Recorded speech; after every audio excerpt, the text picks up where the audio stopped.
자, 여러분 문제풀이 강의 바로 시작해 보도록 할게요. 두 번째 시간입니다. 37쪽이고요. 1번부터 보도록 하죠. 자, 신뢰보호 원칙입니다. 신뢰보호 원칙은 국민이 법률적 규율이나 제도가 장래에 지속할 것이라는 합리적인 신뢰를 바탕으로 쭉쭉쭉 아주 모범적인 의의를 설명하고 있죠. 법치 국가 원칙의 파생 원칙이다까지 아주 모범적인 문제이기 때문에 이런 것들은 여러분들이 절대 틀려서는 안 됩니다. 신뢰보호, 신보, 법화까지 여러분들이 기억해 주셔야 되고요. 자, 2번 행정절차법과 국세기본법에는 이런 것들의 신뢰보호 원칙이 규정이 되어 있다라고 말씀을 드렸죠. 그렇죠? 이거는 판례라든가 학술적인 개념뿐만 아니라 이러한 법률에도 근거 규정이 다 마련이 되어 있다라고 했어요. 바로 넘어갑니다. 38페이지 3-2번입니다. 신뢰보호의 원칙에서 행정기관의 공적인 견해 표명은 명시적이어야 되고요. 묵시적인 경우는 안 된다. 틀렸죠? 명시적이면 너무 좋지만 묵시적도 가능하다라고 우리가 공부를 했습니다. 자, 근데 여기서 그 묵시적인 그 내용이 어떻게 인정이 되는 것도 여러분들이 기억을 하셔야 돼요. 어떤 내용이 있었어요? 과세관청이 단순히 누락으로 과세를 안 한 게 아니라 일정 기간 동안 과세를 할 수 있음에도 불구하고 일부러 안 했을 때 그게 바로 묵시적인 경우에 해당한다라고 봤다는 것도 잘 기억하시고요. 3-3번 과세관청이 질의 회신 등을 통해서 어떤 견해를 대외적으로 표명했다 하더라도 그것이 중요한 사실관계의 법적인 쟁점을 제대로 드러내지 아니한 채 단순히 질문한 데에 따른 답변일 뿐이라면 그거는 공적인 견해 표명에 의해서 정당한 기대를 가지게 한 신뢰가 부여된 경우로 볼 수 없다라고 했습니다. 그렇죠? 단순히 질문이고 그거에 대한 일반적인 답변일 뿐이었다면 그건 공적인 견해 표명으로 안 본다라고 했어요. 다음 4번 신뢰보호의 대상인 행정청의 선행 조치에는 법적 행위뿐만 아니라 행정지도나 사실행위도 포함된다고 했었죠. 근데 여기는 포함되지 않는다 했기 때문에 X가 되는 겁니다. 그렇게 어렵지 않아요. 이게 왜 어렵지 않냐면 첫 번째, 오늘 배웠으니까 어렵지 않습니다. 내일이나 다음 주 되면 여러분 또 헷갈리기 시작해요. 그렇기 때문에 오늘 복습을 하고 이렇게 복습을 하고 또 다음에 또 복습을 반복적으로 덮고 여러분들 그 뇌의 기억을 덮고 덮어야지 이런 것들이 인이 박혀가지고 나중에는 이런 것들이 우리가 아는 내용이랑 좀 다르면 어색해요. 오답은. 정답은 그대로 읽어집니다. 그 정도로 여러분들이 수준이 돼야 돼요. 그러려면은 회독을, OX 문제집 회독을 계속하는 것이 가장 좋다라는 거 말씀드리고요. 그리고 이제 세 번째 페이지 넘어가는데 문제 풀고 오셨죠? 먼저 안 풀고 지금 저랑 같이 보는 거면 효율성이 매우 떨어진다고 한 번 더 말씀드립니다. 풀고 오셨을까 생각하시고 갑니다. 5번 위법한 행정 관행에 대해서도 신뢰보호 원칙 적용될 수 있다라고 했어요. 뭐랑 구분해라? 행정청의 자기구속 원칙이랑 구분을 해야 된다. 더 이상 설명 안 드리겠습니다. 이따 또 나옵니다만은. 자, 6-1번 신뢰보호 원칙이 적용되기 위한 행정청의 공적 견해 표명이 있었는지 여부는 반드시 조직상만 따지면 된다 안 된다? 아니다. 실질에 의해서 판단해야 된다. 이렇게만 잘 기억하시면 바로 맞출 수가 있습니다. 아시겠죠? 39페이지 6-2번입니다. 처분청 자신의 공적 견해 표명이 있어야만 하는 것은 아니며 경우에 따라서는 여러분들과 같은 보조기관인 담당 공무원의 공적인 견해 표명도 신뢰의 대상이 될 수 있다라고 말씀드렸고요.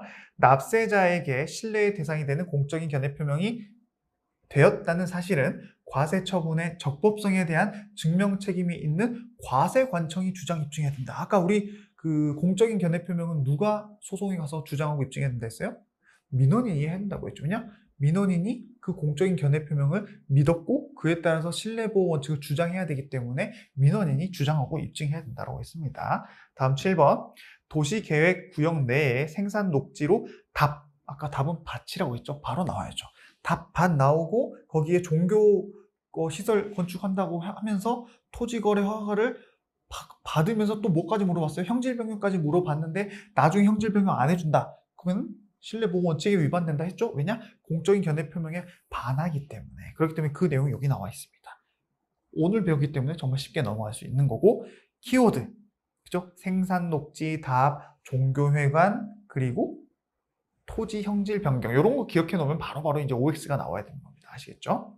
자, 40쪽의 9번입니다. 헌법재판소의 위헌 결정은 행정청이 개인에 대하여 신뢰의 대상이 되는 공적인 견해 표명이라고 할 수 있어요? 아니라고 했었죠. 헌재에서 어떤 법률이 헌법에 반한다는 그 결정은 그 개인에게 하는 공적인 견해 표명이 아니다라고 했습니다. 그거는 전 국민과 전 공공기관, 국가 지자체를 상대로 이거는 법률이 잘못됐어요. 헌법에 반해요. 라고 알려주는 통보라고 했어요. 그렇기 때문에 이거는 신뢰보호 원칙으로 주장할 수 있는 공적인 견해 표명 자체가 아니다라고 했습니다. 자, 10번. 담당 공무원에게 공적 견해 표명을 구하는 정식의 서면 질의 등을 하지 않은 채 총무과 민원팀장님 이런 키워드 바로 나와야죠. 그죠? 이럴 때는 된다 안 된다? 신뢰보호 원칙 자체가 안 된다. 근데 여기는 신뢰보호 원칙이 적용된다라고 했기 때문에 틀린 거죠. 아시겠죠? 어렵지 않습니다. 11-1번. 비과세 관행의 성립을 위해서는 과세 관청 스스로 과세할 수 있음을 알면서도 어떤 특별한 사정 때문에 과세하지 않는다는 의사가 있고 이와 같은 의사는 명시적 또는 묵시적으로 표시가 돼야 된다. 아까 우리 묵시적 의사 표현의 전형적인 판례 문구가 요 앞에 쭉 나와 있죠. 그렇기 때문에 여기 아주 중요한 문제라고 볼 수 있습니다. 41페이지 12번입니다. 행정청이 폐기물 처리업 사업 계획에 대하여 적정 통보를 일단 했어요. 근데 나중에 뭐예요? 그 사업 부지 토지에 대한 국토 이용 계획 변경 신청까지도 다 해주겠다는 거예요. 그게 아니죠. 또 토지 형질 변경까지도 다 해주겠다는 거예요. 아니죠. 그렇기 때문에 그 판례만 잘 기억하면 요거는 맞출 수가 있습니다. 요거는 공적 견해 표명이 아니다. 뭐가 아니다? 국토 이용 계획 변경까지도 다 해주겠다라는 그런 공적인 견해 표명은 아니다. 이렇게 구분하셔야 되고요. 42페이지 13번입니다. 자, 재량 준칙의 공표만으로 신뢰가 된다 안 된다? 안 된다. 재량 준칙이 공표가 되고 그걸로 행정청이 계속 관행을 저질렀다는 표현은 좀 그렇죠.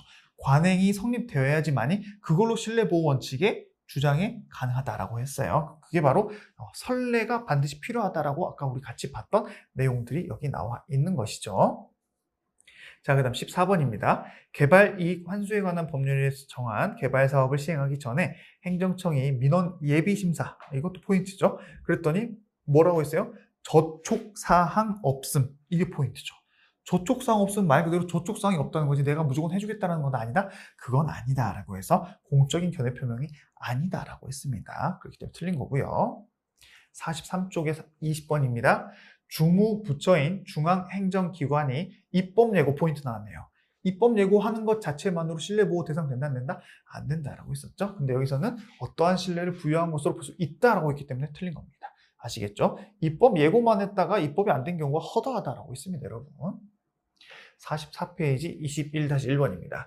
신뢰보호의 원칙과 관련해서 행정청의 선행 조치가 신청자인 사인의 사위나 사실 은폐 이르면 돼요, 안 돼요? 안 된다라고 했어요. 근데 그렇다 하더라도 사인의 신뢰는 보호되어야 한다? 틀렸죠. X가 되는 거고요. 22-2번입니다. 신뢰보호의 원칙의 적용에 있어서 귀책 사유의 유무는 상대방을 기준으로 판단해야 되며 상대방으로부터 신청행위를 위임받은 수임인 관계자 등까지 포함해야 된다라고 했었죠.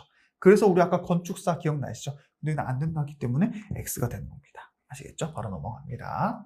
그게 바로 여기 판례죠. 건축주가 있고 건축 설계를 위임받은 건축사가 있으면 건축사가 잘못했다 하더라도 그 원인으로 나중에 건축주의 건물을 이렇게 어떤 허가를 취소할 수 있다 없다?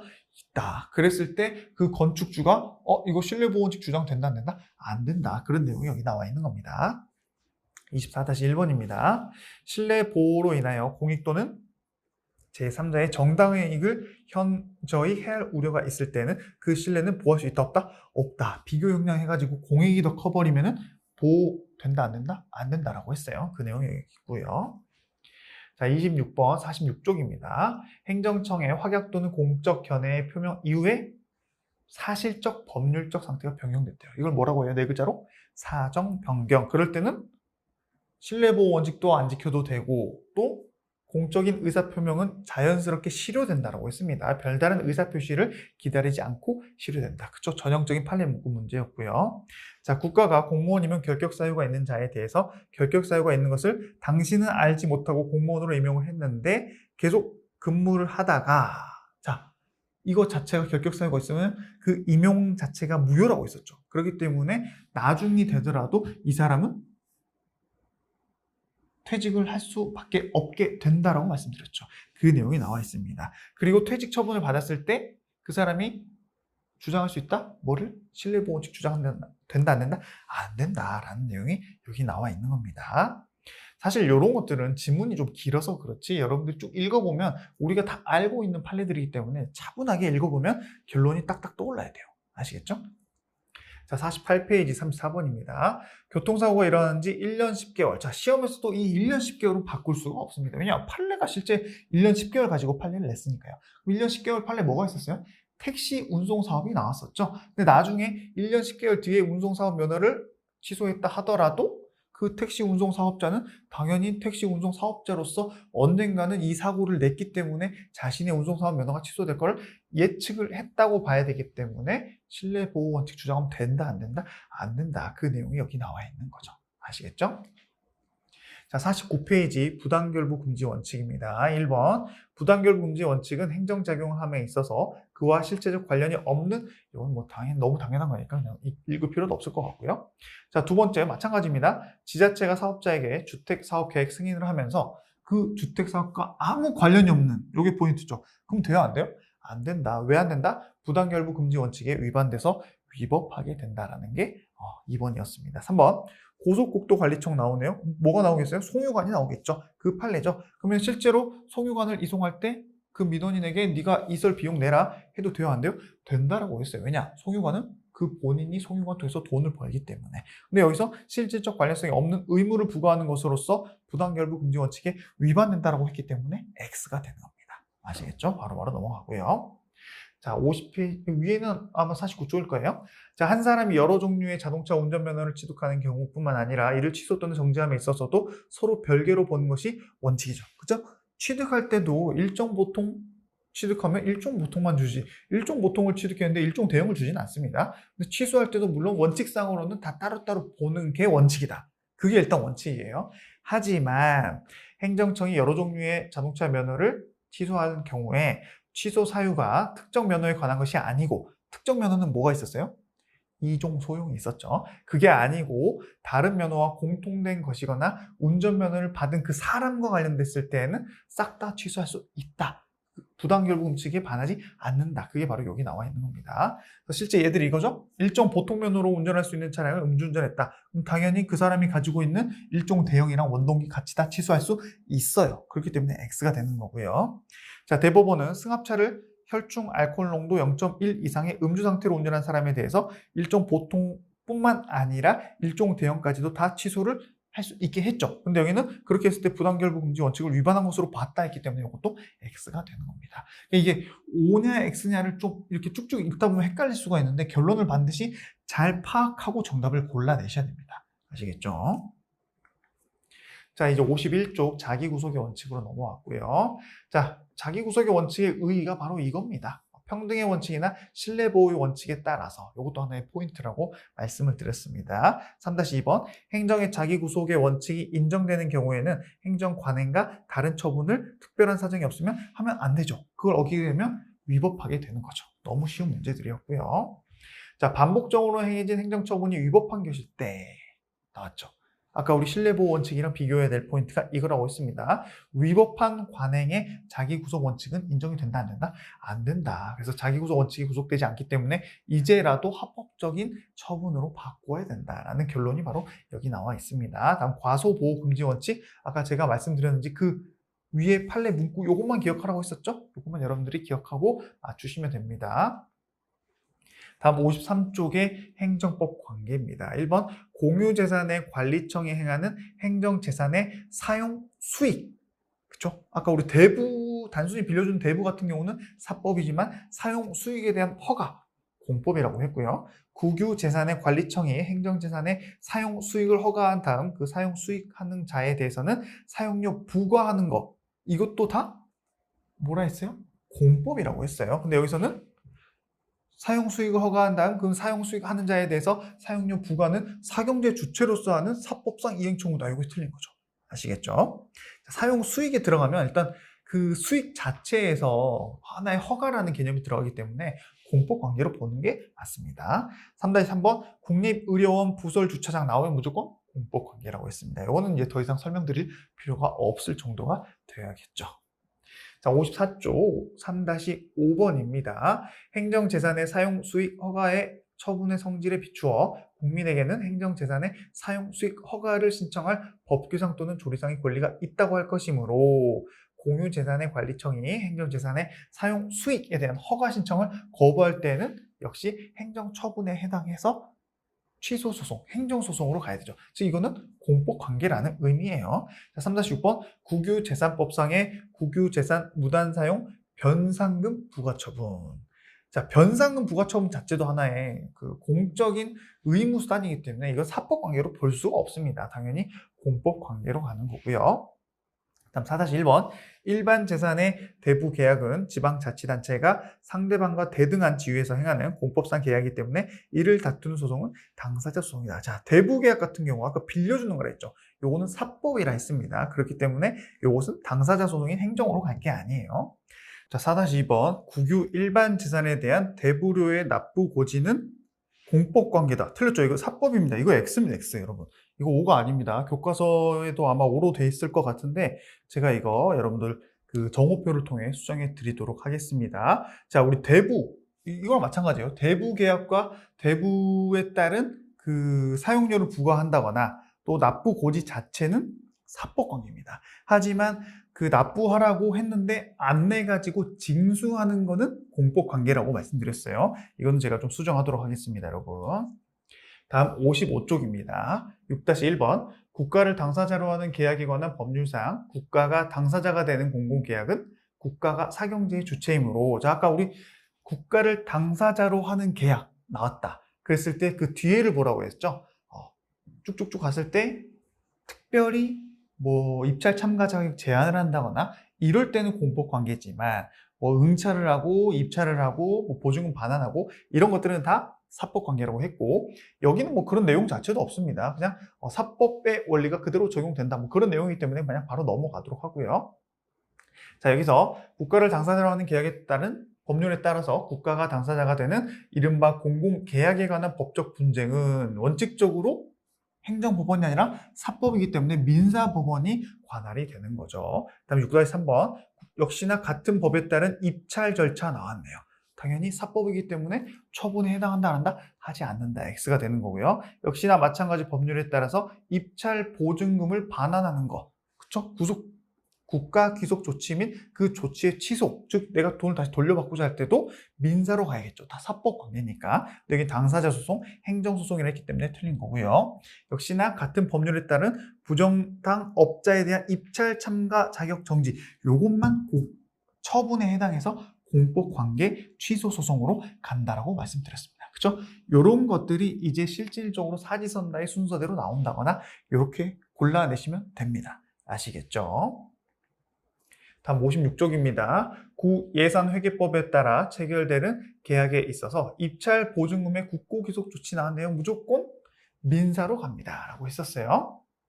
근데 입찰 참가 자격 정지에 대해서는 항고소송으로 다투어야 된다. 요게 이제 어떻게 보면 요 앞에 있는, 이거는 물론 예산회계법입니다만은 실질적으로 국고기속 조치, 입찰 보증금 국고기속 조치는 앞에 법률이 뭐가 나오냐에 따라서 바뀌지는 않습니다. 그렇기 때문에 입찰 보증금은 돌려받을 때는 민사소송이지만 내가 입찰 자격이 정지당했다. 요건 하나의 처분이기 때문에 항고소송으로 가는 거예요. 앞에 있는 이런 문제들의 업그레이드판이 바로 이런 거라고 보시면 됩니다. 시험에 많이 나왔죠? 잘 기억하시고요. 자, 9-1번 서울특별시립무용단 단원의 위촉 나왔네요. 공법이다, 사법이다? 공법이다 라고 했기 때문에 공법상 당사자 소송으로 무효 확인을 청구할 수 있다라고 여러분들 같이 공부했고요. 57쪽 9-4번입니다. 국가나 지자체에 근무하는 청원경찰. 아까 공법이다, 사법이다? 공법이다라고 했기 때문에 행정소송이고요. 자, 서울특별시 지하철공사는 사법이라 했었죠? 그렇기 때문에 공법관계라는 게 X가 되고요. 한국조폐공사도 다 사법이라고 했습니다. 사법관계 행위다. 5죠. 잘 구분하시고요. 자, 59페이지 9-13번입니다. 개발 부담금 부과 처분의 직권 취소를 이유로 한 부당 이득 반환 청구. 자, 아까 부가가치세를 뺀 나머지 돈을 국가로부터 받을 때는 전부 다 민사라고 했죠. 그렇기 때문에 이거는 공법관계 X입니다. 자, 14번 공익사업을 위한 토지 등의 취득 및 보상에 관한 보상의 관한인데 고환한이라고 되어 있네요. 여러분 이것도 수정하도록 하겠습니다. 제가 적어 놓고요. 환매권 존부, 자, 환매권 존부, 환매권 증액 전부 다 민사라고 있었죠? 그렇기 때문에 이거는 민사소송이다. 5가 되는 거고요. 이런 식으로 실제로도 여러분들이 시험장에서 문제 풀어야 돼요. 키워드 잡아서 결론 기억해서 비교해서 O냐 X냐 아시겠죠? 9-15번 정부 투자기관 관리법의 적용 대상인 정부 투자기관이 일방 당사자가 되는 계약은 사법상의 계약으로서 그에 관한 법령에 특별한 정함이 있는 경우를 제외하고는 사적 자치 원칙이 그대로 적용이 되는 것이죠. 그렇기 때문에 우리가 정부 투자기관 회계 규정으로 인해서 입찰 참가 자격 제한을 하더라도 그거는 공법이 아니라 사법 관계라고 했습니다. 다 연결이 되어 있는 거라 보시면 돼요.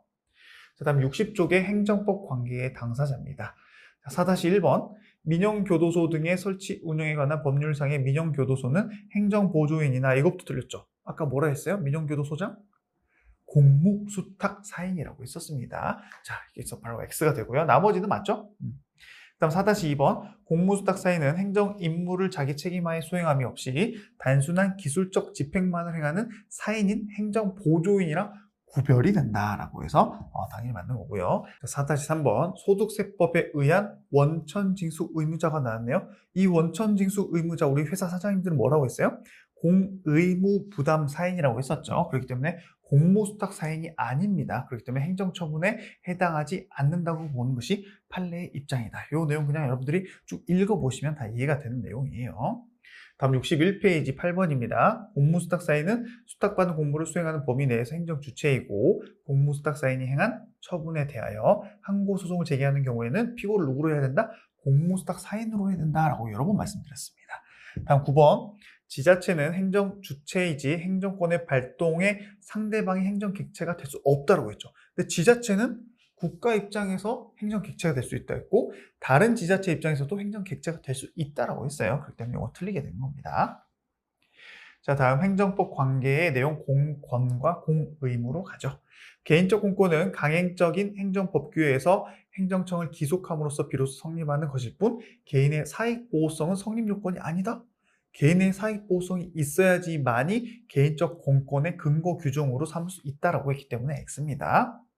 62페이지 1-2번입니다. 처분의 근거 법규가 공익뿐만 아니라 개인의 이익도 아울러 보호하고 있는 경우에 개인적 공권이 성립할 수 있다. 이게 바로 이거랑 반대되는 문제라고 보시면 되겠죠. 자, 63페이지 4번입니다.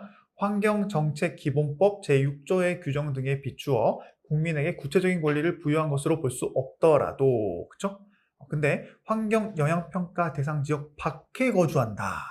그러면 원고 적격이 일단 있다 없다? 없다. 개인적 공권이 없다. 그래서 원고 적격이 없다라고 해야 되는데 있다라고 했기 때문에 틀린 거죠. 여기 나와 있는 것처럼 아까 설명드린 것처럼 환경영향평가 대상 지역 밖에 있다면 그 헌법상 환경권이나 이런 걸로 곧바로 개인적 공권이 도출되는 것은 아니다라고 했습니다. 잘 기억하시고요.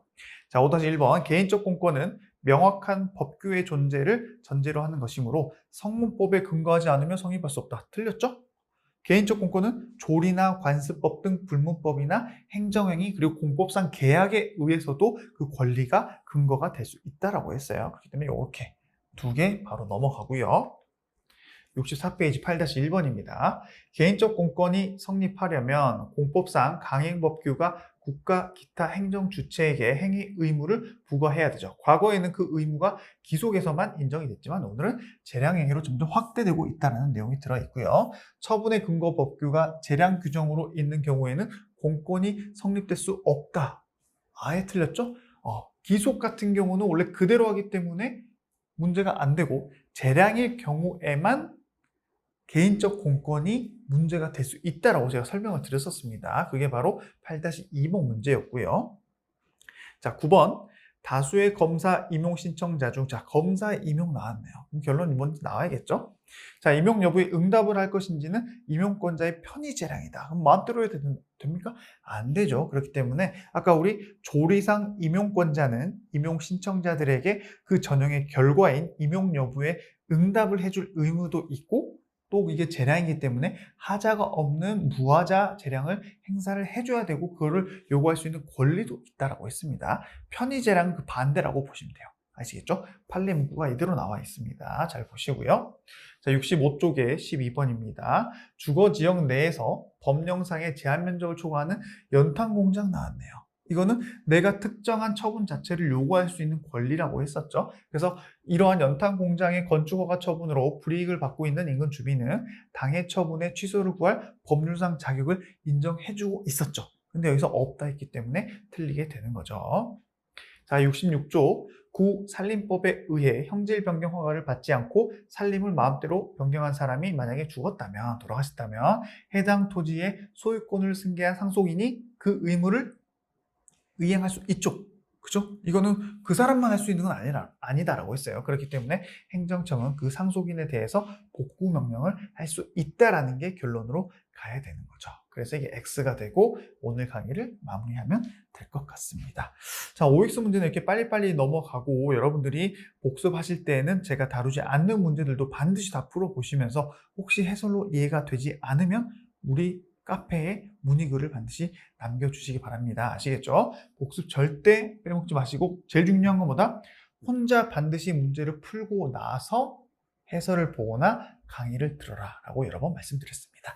자, 여러분 이번 주도 고생 많으셨고요. 아마 이번 주까지만 한 강씩 올라가고 다음 주부터는 두 강씩 정상적으로 업로드가 될 겁니다. 양해 부탁드리고 자, 오늘 강의 마무리하면 되겠죠?